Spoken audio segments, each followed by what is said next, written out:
Welcome to Psyche Talks. Today we're embarking on a really fascinating deep dive into emotional intelligence. We'll be sifting through quite a range of sources, including, of course, the groundbreaking work of Daniel Goleman. And we're aiming to really get under the skin of this crucial human capacity. Our goal today, to not just define emotional intelligence, but to, understand its inner workings and maybe most importantly, why mastering it can profoundly shape your life. So prepare for some insights that might just change how you see your own emotions and the emotions of others, too. Yeah, and what immediately stands out when you start digging into this topic is this stark contrast. You've got the headlines we see all the time, stories filled with impulsive violence, eroding social grace, that kind of thing. But then underneath that, there's this quiet revolution happening in how science understands emotion. You're absolutely right. It's hard to ignore those news reports. The road rage incidents that turn deadly over something, well, seemingly small, like a lane change, or the shootings sparked by, trivial disagreements. Even those unimaginable tragedies, parents harming their children in moments of just uncontrolled fury, it really leaves you wondering if something fundamental is amiss. That feeling, that sense of things kind of running amok emotionally, it's definitely pervasive. Yeah. Yeah, like I said, beneath the surface of those troubling events, there's been this, well, explosion of scientific inquiry into our emotions, and it's fueled by these incredible advancements, especially in brain imaging technology. Okay, so while we're seeing these disturbing trends in society, our actual ability to understand what's going on inside our heads, inside our brains when we feel things, that's grown exponentially. And this new knowledge, it's challenging some pretty old ideas about what intelligence even means, isn't it? Absolutely. Yeah. Well, for a long time, intelligence was very narrowly defined, mostly by IQ scores, Mm. seen as this fixed thing, mostly genetic. But the findings from brain research, they paint a much more dynamic picture. And they raise a really important question for all of us, especially if you're a parent, right? What are the levers we can actually pull? What can we change to help ourselves and our children navigate life more effectively? Which brings us right to the core of our discussion, emotional intelligence. For someone maybe just hearing this term, what's the essential definition? Well, at its heart, emotional intelligence, or EQ sometimes, it covers a set of really crucial abilities. Things like having self-control when you feel strong emotions, maintaining enthusiasm, drive, persisting even when things get tough, motivating yourself, and critically empathy, that ability to understand and share what other people are feeling. And the really hopeful message here, it seems, is that these aren't just fixed traits we're stuck with. The research strongly suggests these are skills that can be cultivated, strengthened, especially early on, and that could potentially set individuals on a much more positive path in life. Exactly. And that's a perspective that, interestingly, echoes even ancient wisdom. Aristotle, centuries ago, he observed that the problem isn't really having emotions. We all have them. It's about how we express them, the appropriateness. It's about bringing intelligence, that thoughtful awareness, to our emotional responses, knowing when, how, to what degree. It really highlights the sheer power emotions hold over us. The sources share this deeply moving story about the Chauncey family. In this moment of crisis, a train wreck, they sacrificed their own lives trying to save their daughter. Their love just completely overrode that basic instinct for self-preservation. It makes you stop and think. What's so striking about that story is how it underscores that our emotions, our deepest feelings, are often the ultimate motivators. In so many situations, what we feel can be just as powerful, maybe even more powerful, than pure rational thought in shaping what we do, what we decide. Perhaps for too long, we've kind of overvalued that purely intellectual intelligence, the IQ stuff, and maybe underestimated the profound influence of our emotional landscape. Then you have the flip side, that starkly contrasting tragedy of Matilda Crabtree. In that terrifying split second, her father's ingrained fear response, triggered by just a shadowy figure, it tragically led him to mistake his own daughter for an intruder. It's chilling. A truly devastating example of emotion overpowering reason. That heartbreaking incident powerfully illustrates how deeply wired some of these emotional responses are. It's a legacy, really, of our evolution. Those automatic reactions, they might have been life-saving way back when, but in our complex modern world, they can sometimes misfire. And the results can be tragic. It really makes you consider the evolutionary baggage we all carry. Okay, so if these emotions are so fundamental, so powerful, what's their primary job? The sources describe them pretty simply as impulses to act. Precisely. Yeah, think of each emotion as like an instant, pre-programmed plan for handling different life situations. No? When you feel anger, it's a mobilization, physiologically, psychologically, for potential confrontation.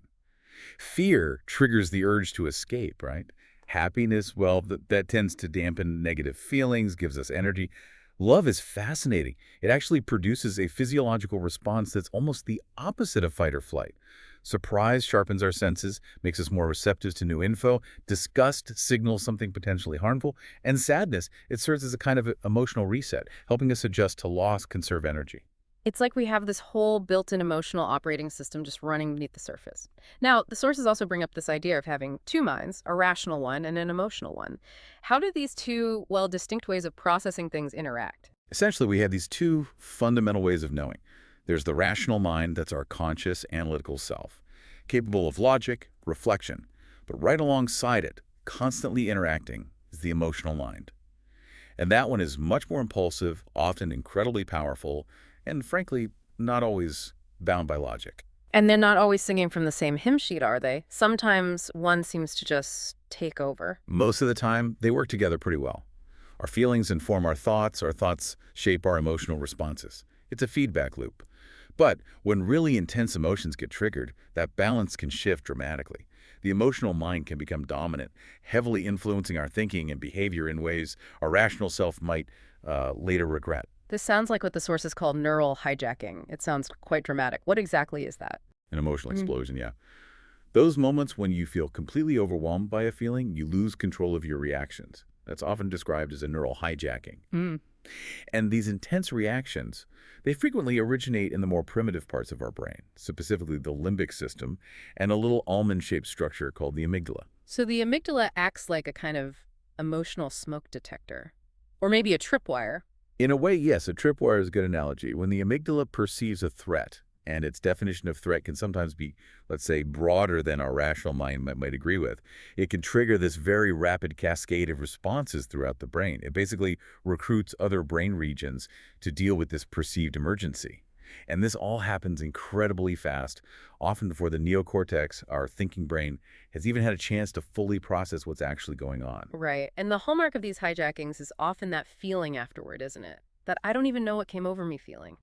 We've probably all had moments like that, snapping at a loved one over something tiny, or maybe having an extreme outburst while driving. Exactly. We've all been there. And the amygdala is the key player. It's a specialist in emotional matters, like a central hub for emotional memories and the significance we attach to events. Interestingly, if the amygdala is damaged, people can lose the ability to grasp the emotional meaning of situations. Imagine not recognizing fear on someone's face. It's so deeply tied to our passions. The sources mention animal studies where if the amygdala is removed, you see this blunting or even disappearance of fear, rage, even drives like competition and cooperation. It really highlights its fundamental role. Absolutely. And research by neuroscientist Joseph Ledoux has been crucial here. He discovered that the amygdala can actually initiate action before the sensory information even fully reaches the neocortex for detailed analysis.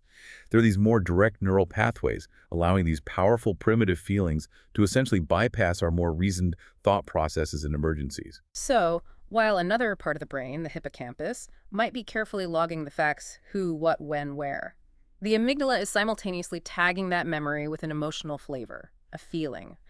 And this has huge implications for our earliest childhood experiences, doesn't it? Profound implications.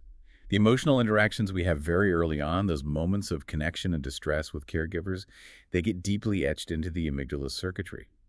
These early experiences form these sort of nonverbal blueprints for how we experience and react to emotions later in life, which can sometimes explain why certain triggers in adulthood feel so disproportionate or baffling. They might tap into these very early pre-verbal emotional memories. It sounds like the amygdala, while vital, can be a bit, well, trigger happy, ready to jump to conclusions based on past patterns. That's a good way to put it. It's constantly scanning for cues that resemble past emotionally charged events. If it finds a match, even an imperfect one, it can fire off a reaction before our conscious mind has fully assessed the current situation. Fortunately, we have another crucial brain region that acts as a counterbalance: the prefrontal cortex. Ah, the prefrontal cortex, Yeah. right behind the forehead. The part we associate with planning, reasoning, higher level thinking. How does it act as this emotional regulator, this damper you mentioned? The prefrontal lobes play this vital role in consciously inhibiting or modulating those impulses coming from the amygdala. It allows us to pause, basically, to consider the situation more fully and choose a more effective response rather than just reacting on instinct. Now, the neocortical response is slower than the amygdala's lightning-fast reaction, but it's also more analytical, more nuanced, and usually more appropriate in the long run. So it's this constant dialogue, this push and pull between the emotional brain and the rational brain, the head and the heart, as we say. And the quality of the connections between these two regions is critical for navigating our emotional world effectively. Precisely. Yeah. But when we experience really strong emotions, it can create what some call neurostatic Yeah. in those prefrontal circuits. Think of it like interference that temporarily impairs our working memory, our ability to think clearly. That's why we often say we can't think straight when we're really upset or angry. And maybe more concerning, chronic emotional distress might even lead to longer-term deficits in certain intellectual abilities deficits that standard IQ tests might not even pick up. It's fascinating just how deeply our emotions are woven into even our most seemingly rational decisions. The sources mention studies of patients with damage to those circuits connecting the prefrontal cortex and the amygdala. What did those show? Those studies are incredibly revealing. What researchers found was that even though these individuals often had perfectly intact IQ scores, their cognitive abilities seemed fine. They consistently made remarkably poor decisions in their lives, in business, in personal relationships. Neuroscientist Dr. Antonio Damasio argued pretty persuasively that this is because they've lost access to the crucial guidance that feelings normally provide. So that old idea that feelings are just messy, irrational things that get in the way of good decisions, that's actually wrong. They're essential guides. That's the compelling Yeah. perspective, yes. Yeah. And perhaps counterintuitive for some. Our feelings often give us vital information, like an internal compass pointing us toward what feels right, or signaling potential danger based on past experience. The ideal isn't emotion versus reason, but rather the limbic system and the neocortex working in harmony, each contributing to both emotional intelligence and intellectual ability. The new paradigm is really about harmonizing head and heart. This really throws a wrench into the traditional focus on IQ as the ultimate measure of intelligence and success. The sources point out some significant limits of IQ scores, grades, even SATs in predicting how well someone actually navigates life. Indeed. While there's obviously some correlation between IQ and certain achievements, a high IQ is absolutely no guarantee of prosperity, prestige, or, maybe most importantly, happiness. Academic intelligence by itself offers very little preparation for the emotional storms and interpersonal complexities life inevitably throws our way. It's like our emotional life is a whole separate domain, needing its own specific set of skills. And as the sources suggest, emotional aptitude might even be a kind of meta ability, influencing how well we use all our other skills, including raw intellect. That's a crucial point. People who are emotionally adept, who understand their own feelings, are attuned to others, often have a distinct advantage in pretty much all areas of life. There's that fascinating long-term Harvard study mentioned in the sources. It found that students with the highest college entrance scores didn't necessarily end up with the greatest success, satisfaction, or happiness later in life. Really makes you reconsider what truly matters, doesn't it? It really does. So if IQ isn't the whole picture, how do we categorize these crucial emotional abilities? The sources introduce Peter Silovey's 5 domains of emotional intelligence. Can you walk us through those? Sure. Solovey's framework outlines 5 key areas. First, knowing your own emotions as they happen, that's self-awareness. Second, the ability to manage those emotions effectively so they don't swamp you. Third, motivating yourself, harnessing emotions to achieve goals. Fourth, recognizing emotions in others, that's empathy. And finally, the 5th domain is skillfully handling relationships, navigating social interactions. It's worth noting, unlike IQ tests, there isn't really one single standard test for emotional intelligence. It's likely because it's just more multifaceted, more nuanced. Okay, let's dig into those a bit. The first one, self-awareness, knowing your emotions. Described as the cornerstone. What does that really mean in practice? Self-awareness, fundamentally, is about recognizing a feeling as it's happening inside you. It's cultivating this ongoing attention to your internal emotional landscape. Being attuned to moods, yes, but also the thoughts about those moods. Like the ancient wisdom says, know thyself. In this context, it means understanding your own emotional states. The sources mention John Mayer's research, identifying different styles people have for paying attention to emotions, being self-aware, being engulfed or overwhelmed, or just accepting them passively. Yeah, Mayer's work suggests a spectrum. You've got people who are highly attuned moment to moment. This gives them more insight, more ability to manage things proactively. Then there are those who tend to feel swept away by their emotions, like their moods are in charge, not them. And then others who are aware of what they feel but maybe take a more passive stance, just accepting the mood without really trying to shift it. And lacking this basic self-awareness can show up in interesting ways. The example of Gary, the surgeon who seemed kind of emotionally flat. Right. Gary's apparent detachment could be an example of something called alexithymia. It's not necessarily a total absence of feelings, but a real difficulty in identifying and articulating them. It shows that just recognizing what we feel isn't always simple. Then you have the case of Elliot, who lost that connection after surgery, affecting his prefrontal lobes. His cognition was intact, but this emotional unawareness led to disastrous decisions. It really underscores how critical feelings are for guiding even rational choices. Elliot's story is so striking because it shows emotions aren't just abstract feelings. They have this real, tangible impact. This brings up somatic markers. What are those exactly? Somatic markers are basically those gut-level feelings, those visceral sensations driven by the limbic system. They can quickly steer you toward or away from choices. Think of it as your body's way of summarizing past emotional experiences. It gives you this quick, often unconscious signal that influences your decisions, sometimes before your conscious mind has even fully weighed things up. A shortcut based on emotional learning. Okay, moving to the second domain, managing emotions. The key here seems to be balance, not suppression. Like Aristotle said, finding the appropriate emotion. Precisely. Extremes are usually problematic, either bottling everything up rigidly or letting emotions run wild. Actually, a lot of what we do, even our leisure time, can be seen as attempts to manage our moods, regulate our emotional states. Self-soothing, that ability to comfort ourselves when distressed, is a fundamental life skill.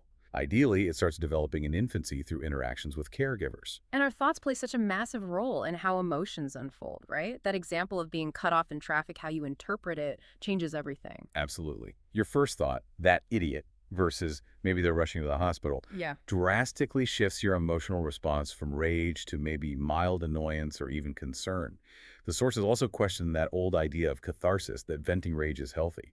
Research actually suggests aggressive venting often backfires, potentially increasing anger rather than releasing it. And then there's worry, that relentless cycle of negative thoughts fueling anxiety. Chronic worry, yeah.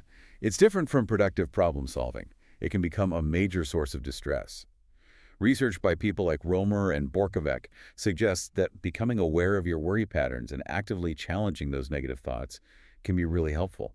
And of course, for severe anxiety disorders, medication can sometimes be crucial in breaking those cycles. Managing sadness is another big one. The sources list strategies like socializing, avoiding rumination, cognitive reframing, helping others. Sadness has its purpose, helping us process loss, adapt. But when it gets stuck, turns into rumination, it's detrimental. So actively seeking positive connections, shifting focus, finding small wins, trying to see things differently, these are all valuable tools. I remember personally trying to take a calculus exam during a really tough time. The emotional fog made even basic thinking feel impossible. It just shows how much our emotional state impacts cognition. Let's look at the third domain, motivating oneself. Using emotions to drive toward goals, fostering enthusiasm, confidence. Yeah, tapping into positive emotions like zeal and confidence is crucial for achievement.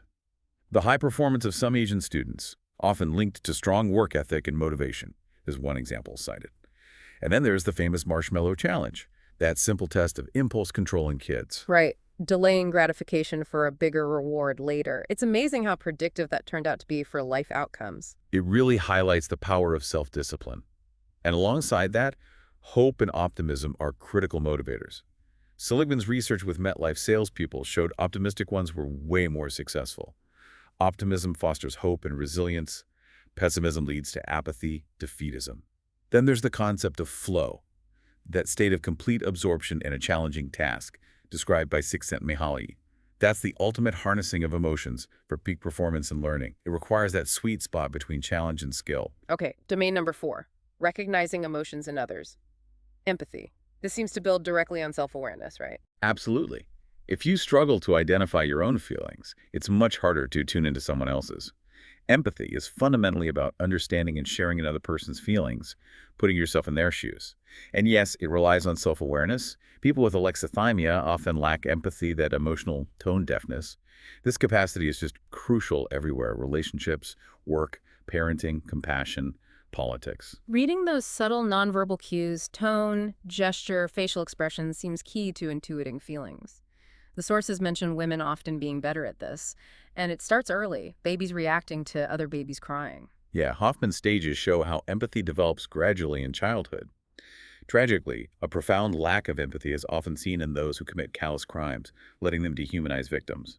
The anecdote about Len and Jay, where the younger brother shows concern even after being hurt, is a powerful counterexample of empathy in action. And finally, the fifth domain, handling relationships, social skills, managing emotions and interactions with others. Exactly. It's the art of managing emotions in others, essentially. Socially adept people tend to be better adjusted, more popular, outgoing, sensitive. Yudi's incredible social map of her preschool class in Project Spectrum shows how early this social intelligence can shine. Gardner's multiple intelligences include these personal intelligences, intra and interpersonal. Interpersonal skills include things like organizing groups, negotiating solutions, making personal connections, analyzing social situations. Roger comforting Reggie on the playground is a simple example. And that ability to calm distressing emotions in others, like the old man on the train diffusing the laborer's anger, that's real emotional brilliance. So, looking at our closest relationships, especially romantic ones, emotional intelligence seems absolutely vital. The high divorce rates kind of speak for themselves. That engage withdraw pattern in troubled marriages often reflects a breakdown in managing emotions together.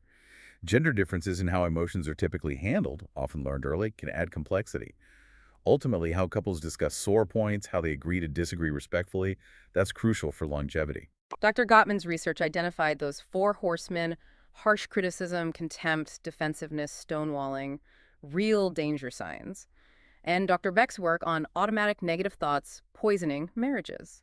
Recognizing and challenging those toxic thoughts is key. People prone to violence often distort things, seeing hostility where none exists.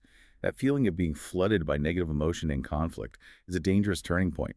Gottman also found strategies that protect marriage. Men valuing wise grievances, empathy from both, de-escalation attempts. It's about cultivating shared emotional intelligence, calming down, empathy, truly listening, learning self-soothing, using healthy communication, like mirroring these need practice until they're automatic. Shifting gears to the workplace, EQ is increasingly seen as critical there too. That airline crash example where co-pilots feared the captain's temper, chilling. The cockpit becomes a microcosm of the organization, doesn't it? And while execs might have been skeptical years ago, the cost-effectiveness of EQ in business is becoming clear. Zuboff's point about the shift from top-down management to valuing interpersonal skills in our globalized, tech-driven world is spot on. Lack of EQ at work means anger, insensitivity, poor teamwork, bad decisions under stress. Exactly. Emotional aptitudes are becoming core business skills. Knowing how to give critique artfully, as Levinson advises specific, solution-focused, sensitive versus just criticizing, offering genuine praise. EQ fuels teamwork, helps navigate difficult colleagues, fosters collaboration. Research on star performers shows they excel at rapport, networking, handling unexpected problems calmly. Boosting collective EQ is a real corporate advantage now. And the link between emotional well-being and physical health is getting stronger too. Your cancer scare anecdote really hit home how emotions dominate during illness, and medicine has often ignored this. There's growing evidence linking emotional states to disease vulnerability and recovery. Modern medicine often lacks this emotional dimension. We know stress and negative emotions weaken the immune system. Specific emotions have impacts too. Anger damages the heart. Hostility is a risk factor, as Dr. Williams showed. Anxiety links to getting sick more often, cardiovascular issues, especially in high-strain jobs. Depression seriously increases risk for bad outcomes in medical patients, like those bone marrow transplant studies showed. But on the flip side, positive emotions can be protective, hope has healing power, and relationships buffer stress. Absolutely. Hope seems to have real power. Quality relationships are huge stress buffers, as Cassioppo's research shows. And emotional support has clinical power. Spiegel's study with breast cancer support groups living longer is remarkable. Medicine can expand its view, give patients fuller information, address anxiety before surgery, foster empathic doctors. Helping people manage upsetting feelings is disease prevention.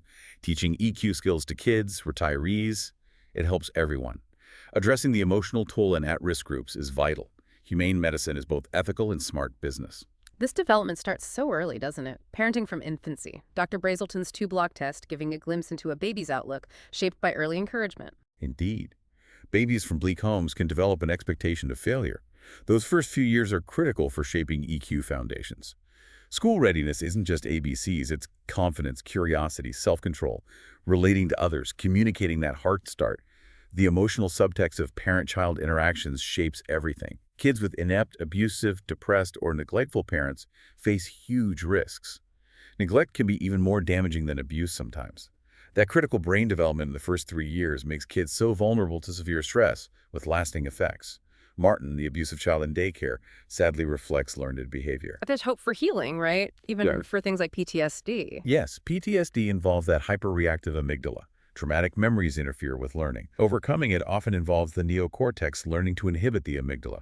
Therapy helps teach that, as Ledoux suggests. Emotional learning is lifelong. Temperament matters, sure, but experience shapes it.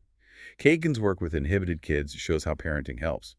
Brain plasticity, especially in childhood and adolescence, allows for change. Psychotherapy plays a crucial remedial role.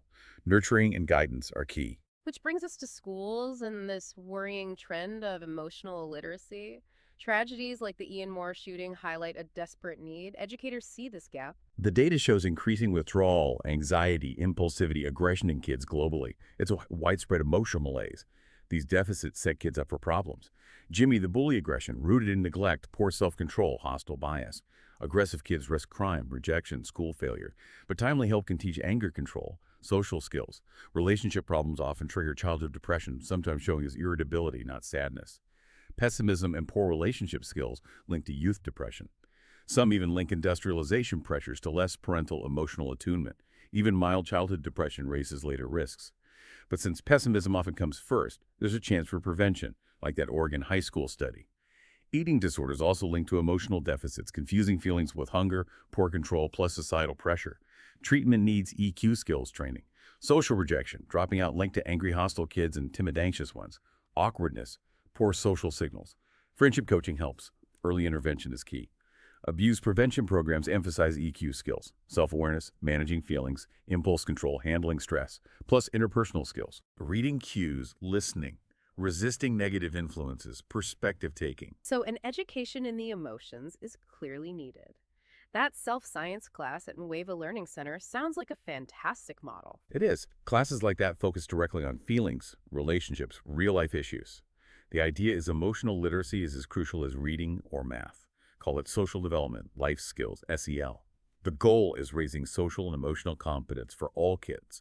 It needs sustained lessons over years.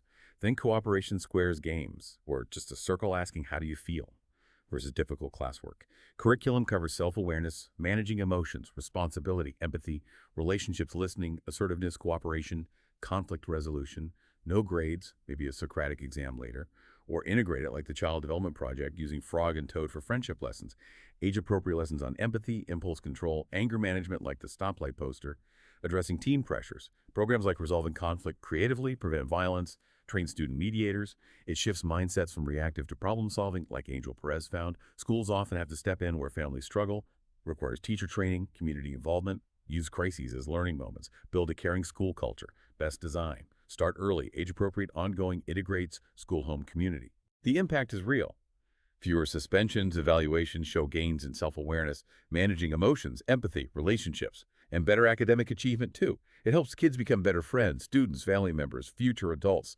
Tim Shriver called it an inoculation for life. Emotional intelligence is character, as Etzioni and Dewey argued. Skills vital for democracy, self-discipline, empathy, respect. Yet these courses are still rare, which really makes you ask. Shouldn't we be teaching these essential life skills to every child now? If not now, when? Thank you for your support and for listening.